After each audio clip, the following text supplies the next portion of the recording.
And this is Rahul. And in today's video, we will be sharing our experience of CELPIP exam. So in this video, we'll be sharing why we chose CELPIP instead of IELTS, and we'll also be sharing few tips for CELPIP exam. Okay.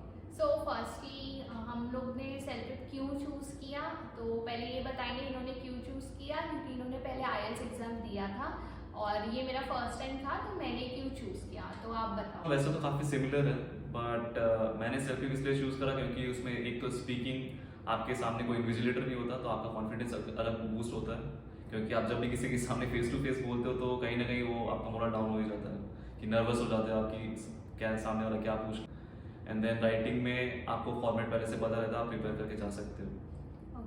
और मैंने इसलिए choose किया था क्योंकि listening में जब IELTS के लिए मैं प्रिपेयर कर रही थी तो उसमें काफ़ी स्पेलिंग मिस्टेक्स भी हो रहा था और 1 वर्ड का आंसर या 2 वर्ड का आंसर है वो मुझे नहीं अच्छे से समझ में आ रहा था। एक सिली मिस्टेक्स की वजह से भी आपके मार्क्स कम हो सकते हैं IELTS में। तो यहाँ पे CELPIP एग्जाम में आपको ऑप्शंस मिलते हैं और आपको बस उसमें से चूज़ करना होता है, तो ये सब एरर्स नहीं होंगे, तो इसके लिए मैंने CELPIP एग्जाम चूज किया। So we will be sharing some tips that you can use for your exam and score very good marks. And listening के लिए मेरे अकॉर्डिंगली तो जो CELPIP के साइट पे आपको 2 मिल जाते हैं प्रैक्टिस टेस्ट, वो मोर देन इनफ है। आपको पता चल जाता है कि कैसे एक फॉर्मेट आएगा, कि पहले क्वेश्चन आएगा, फिर आपको नोट्स बनाने और फिर आप उससे सेलेक्ट कर सकते हो आंसर। तो listening is pretty much simple, I think so. और वो जो 4 ऑप्शन होते हैं वो बहुत फायदेमंद होता है।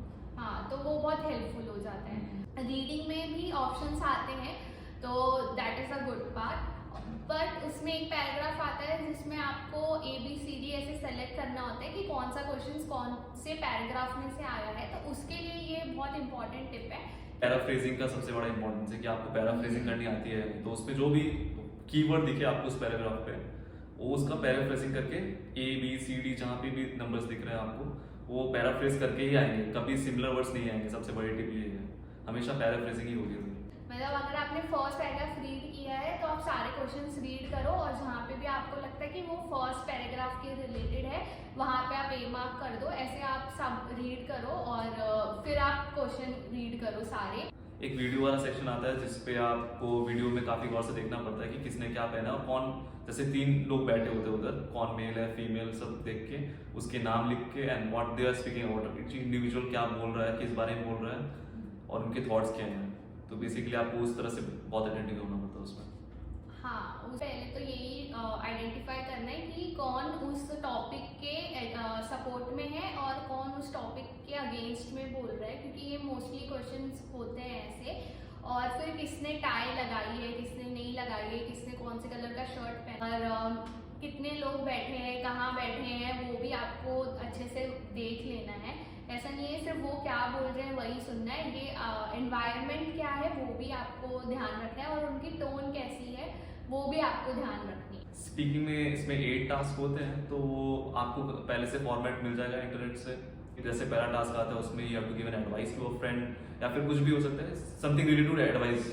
तो आपको उसको कैसे सजेशंस देने हैं, तो फर्स्ट एंड लास्ट ऐसे बना के रखो आप टेम्पलेट, एंड देन मिडिल में एडवाइस दो उसको and explain why is beneficial to him.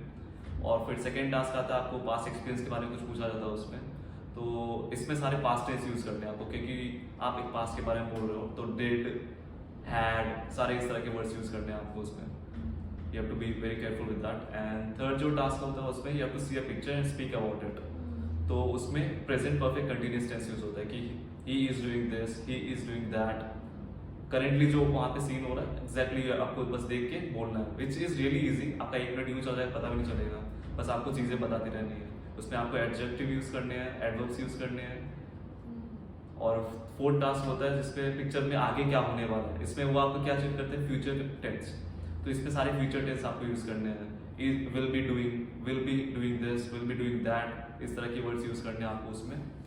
First जो इन्होंने बोला कि एडवाइस देने का आता है मोस्टली, तो उसमें आप क्या टोन बोल रहे हो उसके भी मार्क्स होते हैं। कि अगर आप इनफॉर्मल, आपको बोला गया है कि किसी फ्रेंड को सजेस्ट करना है, किसी कजिन को सजेस्ट करना है, तो वहाँ पे आपका टोन एकदम इनफॉर्मल होना चाहिए। तो rather than saying how are you, you should say how's you और व्हाट्सएप, हाउस इट गोइंग, ऐसे वर्ड्स आपको यहाँ पे यूज़ करने हैं। वैसा टोन होना चाहिए आपका, और एक ही टोन में ना बोल के आप थोड़ा पिच अपना ऊपर नीचे कर सकते हो।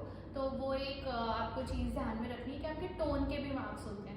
और जैसे आपको एडवाइस देने बोला है तो आप ट्राई करो कि एटलीस्ट 2 एडवाइस तो दो, और थर्ड अपना एक्सपीरियंस भी वहाँ पे शेयर करो कि आप क्यों ये एडवाइस देना चाह रहे हो।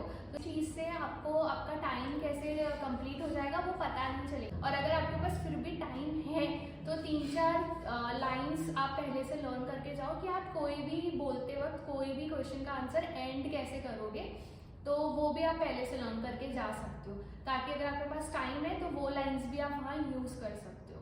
जो पिक्चर वाला क्वेश्चन आता है उसमें आपको सिर्फ एक सिंपल सेंटेंस नहीं बोलने, आपको थोड़े कॉम्प्लेक्स सेंटेंस बोलने हैं। जैसे इन्होंने कहा कि वर्ब और एडजेक्टिव्स वो सब भी यूज़ करना है आपको। Should say there is a girl in 2 ponytail standing under a tree.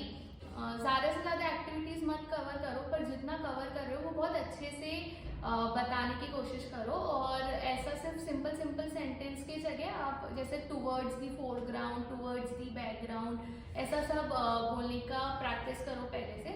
और ये भी आप ऑनलाइन पहले से पिक्स देख के टाइमर लगा के प्रैक्टिस करके एक और टिप इसके लिए, अगर आप कॉर्नर की कुछ भी पिक्चर देख के आप उसको डिस्क्राइब कर रहे हैं तो on the left, on the right, on the top side, on the top right, इस तरह से यूज कर सकते हो। हाँ, ओके। तो 5th क्वेश्चन होता है जिसमें आपको कंपेयर करके बेसिकली बताना होता है। तो वो तो बहुत इजी है, आपको कंपैरिजन वाले वर्ड्स यूज करने होते हैं। चीज का ध्यान रखिए उस पे आप सेम वर्ड्स ना यूज करें जो आपको कंपेयर पिक्चर के नीचे दिए हुए हैं कि हाँ ये इतने का है, ये इतने का है। डोंट यूज एग्जैक्ट अमाउंट, आप बोलो ये चीपर है इससे, ये एक्सपेंसिव है, यूज वर्ड्स लाइक दिस। तो आप पहले से उसको थोड़ा सा एलाबोरेट करने के लिए कि आप ये चीज़ क्यों यूज़ करेंगे, क्योंकि आपको इसका ये फ़ायदा है। कोई एक टी चूज़ करनी थी, आपने एक टी चूज़ कर ली कोई एक पर्टिकुलर ब्रांड की, और फिर वहाँ पे आप कंपेयर कर रहे हो। तो आप बस ये नहीं कह सकते हो कि हाँ इसका प्राइस कम है इसके लिए आप ये चूज़ कर लो। हो सकता है जो सेकेंड ऑप्शन है उसका प्राइस ही ज़्यादा आ जाए, तो फिर आपको वो कैसे कवर अप करना है अपने सेंटेंस में। तो जैसे कि आप बोल सकते हो कि या it is expensive but who cares, there are health benefits. So और टास्क 8 में आपको एक अनयूजुअल सीन या पिक्चर दी जाएगी जिसके बारे में आपको बोलना होता है, डिस्क्राइब करना है यूजुअली आपको। तो आपको क्वेश्चन में दिया रहेगा अंदर यू हैव टू से टू अ फ्रेंड, आप किसी को कॉल करके बोलो, या तो पास में है तो देख लो, बाद में बोल रहे हो तो पास में आना चाहिए, और अगर करेंटली आप उसको फोन करके बोल रहे हो तो वो प्रेजेंट में आना चाहिए। तो सारे टेंसेस वैसे यूज करना है आपको। वियर्ड पिक्चर होती है वो ऐसी होती है कि ज़्यादा आपको कुछ बोलने के लिए है ही नहीं, ऐसा आपको लगेगा। मतलब छोटी छोटी चीज़ें जितनी भी आप देख रहे हो वो पिक्चर में, आप सब कुछ बोल दो। सपोज वियर्ड डॉग है या वियर्ड कोई टॉय है, तो आप अगर कुछ भी आपको लग रहा है कि उसने क्या कपड़े पहने हैं, उसके कैसे हाथ है, उसका फेशियल एक्सप्रेशन कैसा है, पीछे का बैकग्राउंड कैसा है, सब कुछ आप डिस्क्राइब कर। तो राइटिंग में यूजुअली 2 टास्क आते हैं इसमें। पहला टास्क होता है you have to either complain to someone, या फिर आपको कोई सजेशन कुछ भी देना है। एक यूजुअली एक फॉर्मल है, इनफॉर्मल कुछ भी आ सकता है। तो अगर इनफॉर्मल आ रहा है तो आप डियर XXX कुछ भी बोल सकते हो, and then how's it going, informally बोलना है। और फिर उसमें सजेशन देने हैं, कंक्लूड करना है। इट्स नॉर्मल ईमेल आप जैसे लिखते हो वैसे ही करना है। और सेकंड क्वेश्चन होता है तो उस पर आपको सर्वे दिया जाता है। तो सर्वे में यूजुअली 2 ऑप्शन रहते हैं, आपको A चूज करना है या B चूज करना है। जो भी आप चूज कर रहे हो उसके बेनिफिट्स बताओ, और फिर इसमें काफ़ी वर्ड्स यूज कर सकते हो, जैसे additionally, further, first of all से स्टार्ट कर सकते हो आप, फिर सेकेंडली, फिर कंक्लूड कर सकते हो। तो आप इस तरह का टेम्पलेट आप यूजुअली घर पे बना के जा सकते हो, and then you can fill the missing things inside. तो फर्स्ट वाले टास्क में फर्स्ट पैराग्राफ में आप बता सकते हो कि why you are writing this letter. Then second में आप वो रीजंस को एक्सप्लेन कर सकते हो, और थर्ड में आप उसको कंक्लूड कर सकते हो कि जैसे आपको कोई चीज़ की कंप्लेन करनी है तो फर्स्ट वाले पैराग्राफ में आप बता सकते हो कि आपने वो चीज़ कहाँ से खरीदी, कब खरीदी, क्यों खरीदी, वो सब चीज़ें बता सकते हो। फिर आप सेकंड और थर्ड पैराग्राफ में 2-2, 3-3 लाइन में आप डिस्क्राइब कर सकते हो कि उसके साथ ये भी इशू हो गया, ये इशू हो गया, और फिर आप लास्ट में बता सकते हो कि आपको क्या उसका सोल्यूशन चाहिए। तो वैसे करके आप अपने पूरा वर्ड्स यूटिलाइज कर सकते हो उसमें। ध्यान रखें ज़्यादा आगे नहीं बढ़ जाए, क्योंकि 200 लिमिटेशन है। मैक्स टू मैक्स 210 तक जाइए, उसके ऊपर मत जाओ क्योंकि उसमें फिर मार्क्स रिडक्शन हो सकता है। तो यूजुअली 150 से लेके 200 लिमिटेशन है, समवेयर अराउंड 170 180 लिख दो enough, that is enough. Okay. और जो सेकंड वाला होता है जो सर्वे होता है, उसमें अगर आपको दोनों ही पॉजिटिव क्वेश्चंस आते हैं तो आप फिर कैसे स्टार्ट करोगे? तो उसके लिए टिप है कि आप ऐसा लिख सकते हो, while I do see the benefit of the suppose first option but I prefer the second one, वैसा आप स्टार्ट कर सकते हैं। जिसमें आप अगेंस्ट हो कम्प्लीटली दूसरे के, तो आप बोल सकते हो yes I do firmly believe and this और फिर अपने रीजंस दे सकते हो, और फिर वो दो रीजंस को आप नीचे सेकंड और थर्ड पैराग्राफ में अच्छे से एक्सप्लेन कर सकते हो, और लास्ट का कंक्लूजन भी आप पहले से याद करके जा सकते हो। You can end like this, again these are my personal views but I will support any decision taken by the XYZ, जो भी आपको क्वेश्चन में दिया है, and thank you for providing me this opportunity.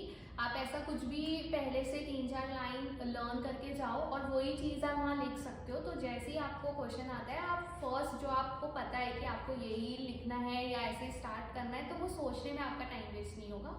Thank you, and if you like this video please like, share and subscribe. Bye. Bye.